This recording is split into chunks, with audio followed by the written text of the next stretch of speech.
Hello प्यारे बच्चों।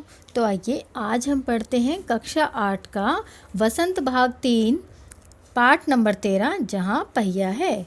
तो आइए शुरू करें। पुडुकोट्टाई तमिलनाडु साइकिल चलाना एक सामाजिक आंदोलन है। कुछ अजीब सी बात है ना, लेकिन चौंकाने की बात नहीं है। पुडुकोट्टाई जिले की हज़ारों नवसाक्षर ग्रामीण महिलाओं के लिए यह अब आम बात है। बच्चों, नव मतलब नए, साक्षर मतलब पढ़े लिखे।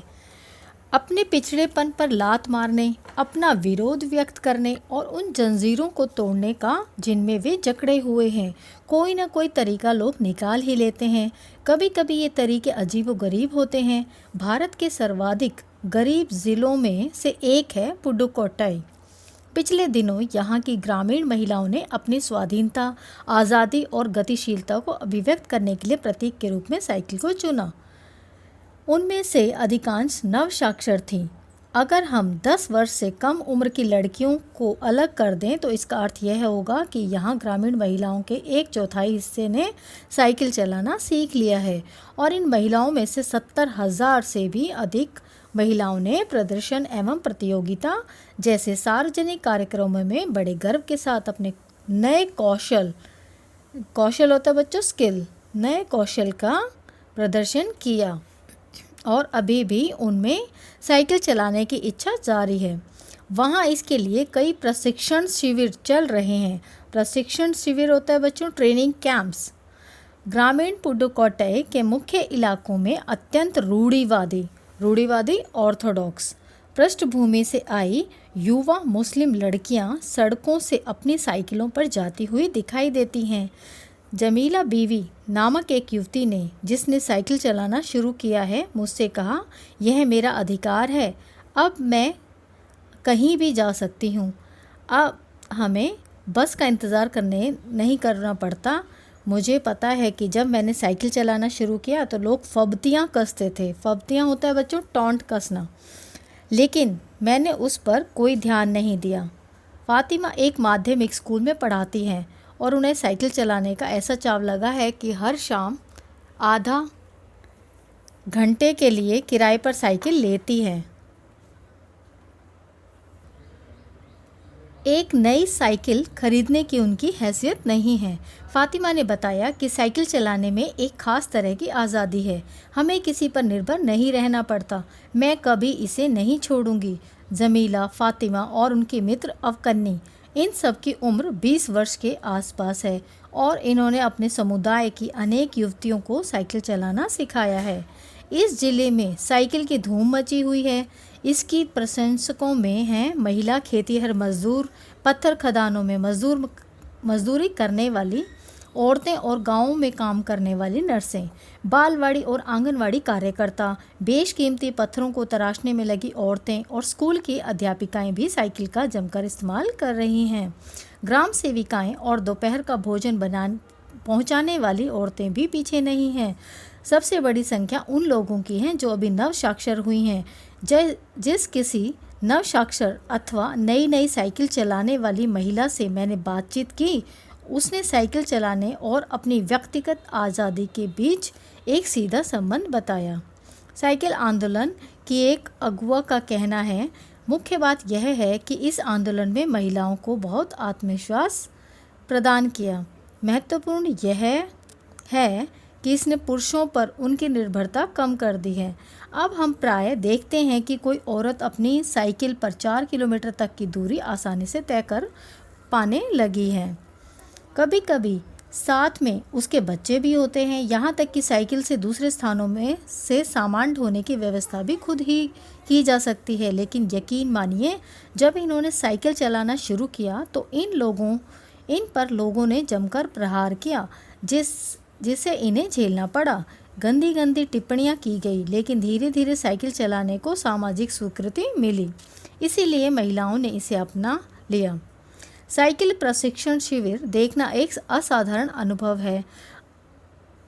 किला कुरुची गांव में सभी साइकिल सीखने वाली महिलाएं रविवार को इकट्ठी हुई थी।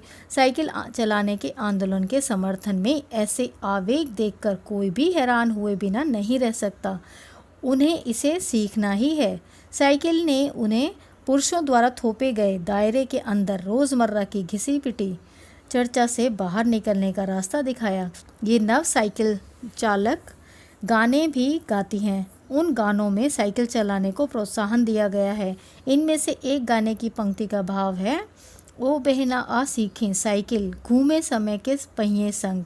जिन्हें साइकिल चलाने का प्रशिक्षण मिल चुका है उनमें से बहुत बड़ी संख्या में साइकिल सीख चुकी महिलाएं अभी नई नई साइकिल सीखने वाली महिलाओं को भरपूर सहयोग देती हैं।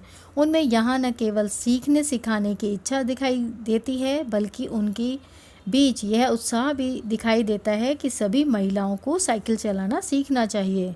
1992 में अंतर्राष्ट्रीय महिला दिवस के बाद अब यह जिला कभी भी पहले जैसा नहीं हो सकता।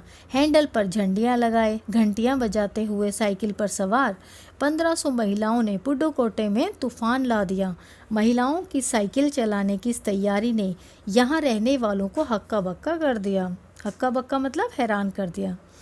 इस सारे मामले पर पुरुषों की क्या राय थी? इस पक्ष में 8 साइकिल्स के मालिक को तो रहना ही था। इस अकेले डीलर के यहाँ लेडीज साइकिल की बिक्री में साल भर के अंदर काफ़ी वृद्धि हुई। माना जा सकता है कि इस आंकड़े को 2 कारणों से कम करके आंका गया। पहली बात तो यह है कि ढेर सारी महिलाओं ने जो लेडीज साइकिल का इंतज़ार नहीं कर सकती थी जेंट साइकिलें खरीदने लगी। दूसरे, उस डीलर ने बड़ी सतर्कता के साथ ये जानकारी मुझे दी थी। उसे लगा कि मैं बिक्री कर विभाग का कोई आदमी हूँ।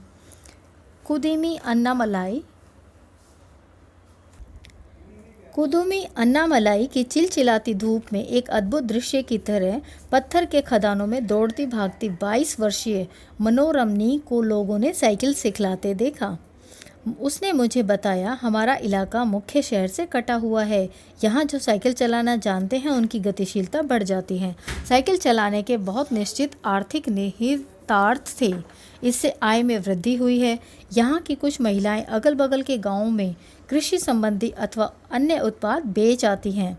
साइकिल की वजह से बसों के इंतज़ार में व्यय होने वाला उनका समय बच जाता है। खराब परिवहन व्यवस्था वाले स्थानों के लिए तो यह बहुत महत्वपूर्ण है। दूसरे, इससे इन्हें इतना समय मिल जाता है कि ये अपने सामान बेचने पर ज़्यादा ध्यान केंद्रित कर पाती हैं। तीसरे, इससे ये और अधिक इलाकों में जा पाती हैं। अंतिम बात यह है कि अगर आप चाहें तो इससे आराम करने का काफ़ी समय मिल जाता है। जिन छोटे उत्पादकों को बसों का इंतज़ार करना पड़ता था, बस स्टॉप तक पहुंचने के लिए भी पिता, भाई, बेटे, पति पर निर्भर रहना पड़ता था। वे अपना सामान बेचने के लिए कुछ गिने चुने गांवों तक ही जा पाती थी। कुछ को पैदल ही चलना पड़ता था। जिनके पास साइकिल नहीं है वे अब भी पैदल ही जाती हैं। फिर उन्हें बच्चों को संभालने, बच्चों की देखभाल के लिए या पीने के पानी लाने जैसे घरेलू कामों के लिए भी जल्दी ही भागकर घर पहुंचना पड़ता था। अब जिनके पास साइकिल हैं वे सारा काम बिना किसी दिक्कत के कर लेती हैं। इसका अर्थ यह हुआ कि अब आप किसी सुनसान रास्ते पर भी देख सकते हैं कि कोई युवा माँ साइकिल पर आगे अपने बच्चे को बैठाए पीछे कैरियर पर सामान लादे जा रही हैं। वह अपने साथ पानी से भरे 2 या 3 बर्तन लिए अपने घर या काम पर जाती देखी जा सकती है। अन्य पहलुओं से ज़्यादा आर्थिक पहलू पर ही बल देना गलत होगा। साइकिल प्रशिक्षण से महिलाओं के अंदर आत्मसम्मान की भावना पैदा हुई है। यह बहुत महत्वपूर्ण है। फातिमा का कहना है, बेशक यह मामला केवल आर्थिक नहीं है। फातिमा ने यह बात इस तरह कही जिससे मुझे लगा कि मैं कितनी मूर्खतापूर्ण ढंग से सोच रहा था। उसने आगे कहा, साइकिल चलाने से मेरी कौन सी कमाई होती है? मैं तो पैसे ही गंवाती हूँ। मेरे पास इतने पैसे नहीं हैं कि मैं साइकिल खरीद सकूँ, लेकिन हर शाम मैं किराए पर साइकिल लेती हूँ ताकि मैं आज़ादी और खुशहाली का अनुभव कर सकूँ। पुडुकोट्टई पहुँचने से पहले मैंने इस विनम्र सवारी के बारे में कभी इस तरह सोचा ही नहीं था। मैंने कभी साइकिल को आज़ादी का प्रतीक नहीं समझा था। एक महिला ने बताया, लोगों के लिए यह समझना बहुत कठिन है कि ग्रामीण महिलाओं के लिए यह कितनी बड़ी चीज़ है। उनके लिए तो यह हवाई जहाज़ उड़ाने जैसी बड़ी उपलब्धि है। लोग इस पर हंस सकते हैं, लेकिन केवल यहाँ की औरतें ही समझ सकती हैं कि उनके लिए यह कितना महत्वपूर्ण है। जो पुरुष इसका विरोध करते हैं वे जाएं और टहलें, क्योंकि जब साइकिल चलाने की बात आती है वे महिलाओं की बराबरी कर ही नहीं सकते।